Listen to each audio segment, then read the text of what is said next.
All right, let's discuss the driving line. I don't call it the racing line because to me the racing line can be multiple different lines because of so many different factors.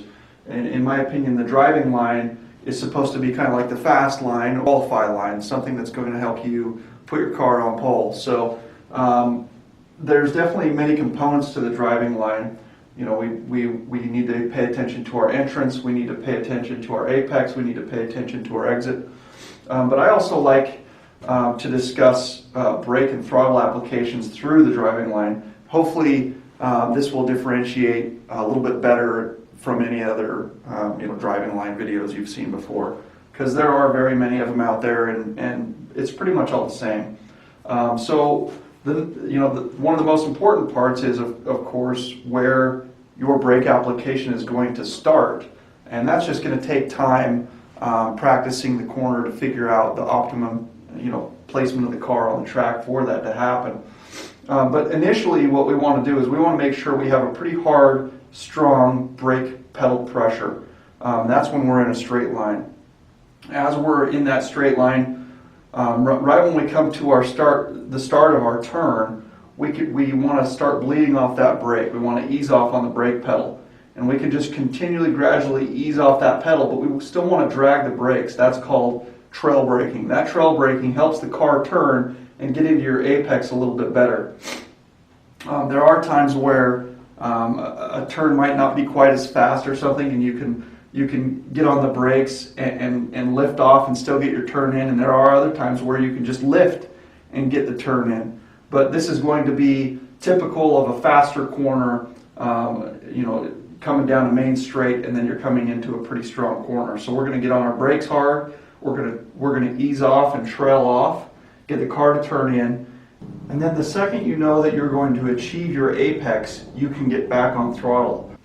The little gap between the transition between brake and throttle ends up being very quick. The amount of brake pressure you had is about the amount of throttle pressure you go back to apply. So it's a very light amount of throttle, but that little amount of throttle really helps you gain that extra, split second of time throughout the entire track. So anytime you're having a long transition between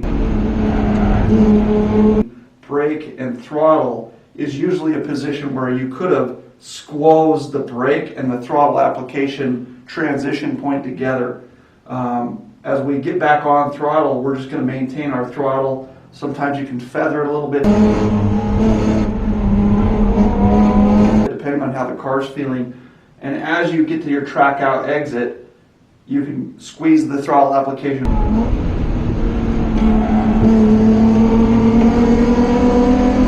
harder and harder and harder, and you should be on full throttle as you get back onto the straight. One of the main terms in racing or driving on your driving line is going to be track out. And what track out means is use the whole track.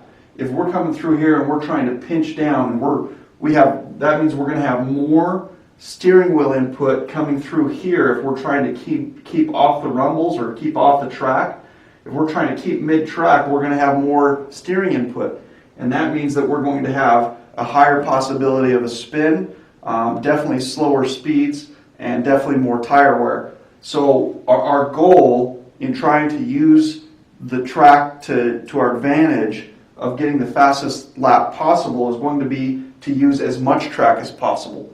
Sometimes you can enter into a turn from the rumbles on this side. However, you don't want to be doing that under brake application. So if it's a corner that you know you're going to have brake application, it's probably not a good idea to be braking on rumbles. So you can't use that track when you're entering the corner. So you want to be as close to those rumbles as possible, or close to the candy canes as possible.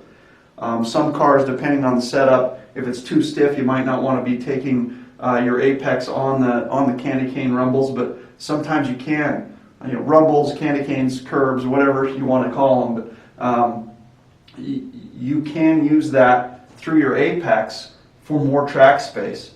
If you can, and then you can exit out on more candy canes or rumbles, then it gives you that much more track space and that much less steering angle that you have to put into the application. So if you don't have to put so much steering angle in, you're going to be able to carry a higher rate of speed.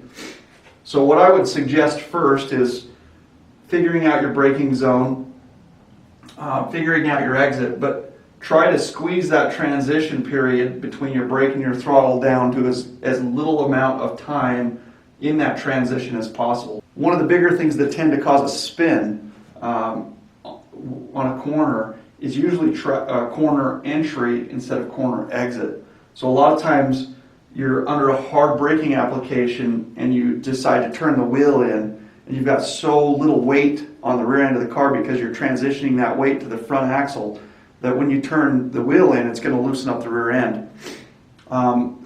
That tends to start slowing guys down even more because they feel like the car's loose, and they feel like they can't carry as much speed, to where if they would have eased off on the brake application and turned in, the car probably would have hugged a little bit better and still carried a lot more speed.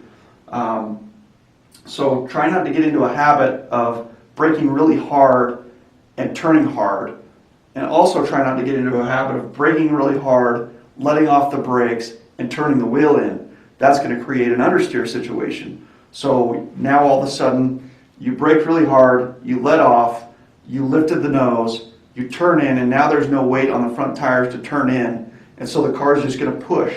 So you're going to end up pushing and you're going to miss your apex. At that point in time, the only thing that you can do is keep that wheel turned in, don't add brakes, don't add throttle, and wait until the car decides to start to turn. Once the car decides to start to turn, hopefully you can still meet your apex or be off just a little bit, and then you can transition back to throttle a little bit. Our overall goal is to make sure that we're balancing the car. To balance the car properly, we have to make sure that our brake application and our throttle applications are coming on smoothly and properly.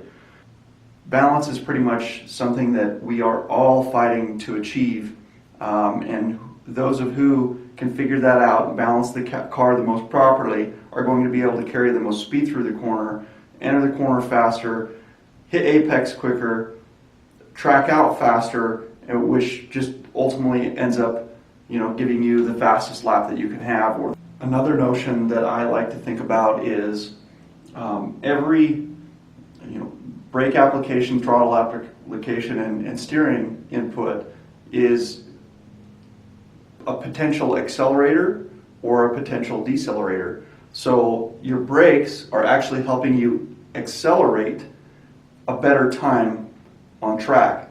So sometimes your brakes can help you get a better time, just as though your throttle application will help you get a worse time. So it's all about that balance between the two, the balance with the steering inputs, how hard you're trying to steer, how much you're using the track. But remember, if you're braking properly, you're using the brakes to get you a quicker time. If you're using the throttle properly, you're using the throttle to help you get a quicker time.